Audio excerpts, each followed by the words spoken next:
Muhammad wa ala ali sayyidina Muhammad. Amma ba'du, ma'asyiral muslimin rahimakumullah.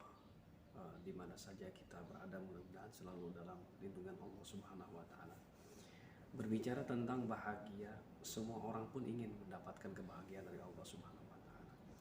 Lalu bagaimana konsep bahagia itu ada dalam kehidupan kita? Maka orang-orang yang beriman kepada Allah Subhanahu wa taala, mereka bahagia dengan ibadah kepada Allah. Karena ibadah ini salah satu tanda syukur kita kepada Allah Subhanahu wa taala. Mereka memperbanyak taubat, beristighfar kepada Allah Subhanahu wa taala. Dan mereka membenahi bukan secara zahiriah saja, tetapi batiniah yang terus dibenahi agar dekat dengan Allah Subhanahu wa taala. Dalam batiniah kita hilangkan sifat ujub, sombong, kemudian agama ini mengatur bagaimana kehidupan kita. Orang yang berbahagia, orang yang berada dalam pengaturan di mana mereka itu berjalan dengan pengaturan Allah Subhanahu wa taala. Allah ini mengatur kehidupan kita. Maka siapa yang bersandar kepada Allah Subhanahu wa taala, bahagia hidupnya dunia akhirat.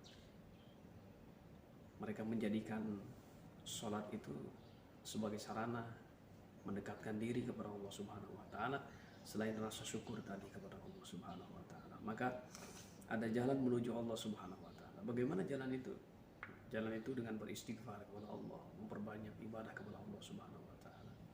Dengan i'tiqad dalam hati kita, niat yang kuat dalam hati kita. Karena i'tiqad qalbiyah dan amaliyah diukur daripada keadaan zahiriyah kita.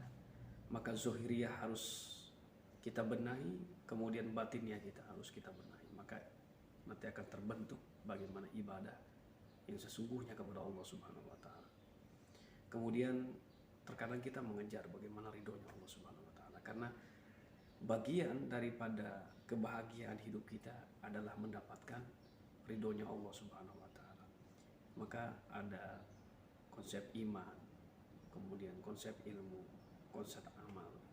Konsep iman kepada Allah Subhanahu wa taala kadang berkurang, ya, kadang turun, kadang naik, ya. Maka perlu pendekatan diri kepada Allah Subhanahu wa taala untuk menguatkan iman kita kepada Allah. Ya, dengan cara ibadah, berzikir kepada Allah Subhanahu wa taala. Kemudian dalam amal yang baik ini, amalia yang harus kita jaga dalam kehidupan kita. Maka amalia yang tidak baik ini amalia yang harus kita tinggalkan. Mudah-mudahan segala amaliyah kita ini amaliyah yang mendapatkan ridhonya Allah Subhanahu wa taala. Tentunya amaliyah yang baik. Ya, maka orang-orang yang beriman kepada Allah Subhanahu wa taala jangan khawatir. Bagaimana dalam surah Al-Imran Allah menjelaskan, a'udzubillahi minasyaitonirrajim.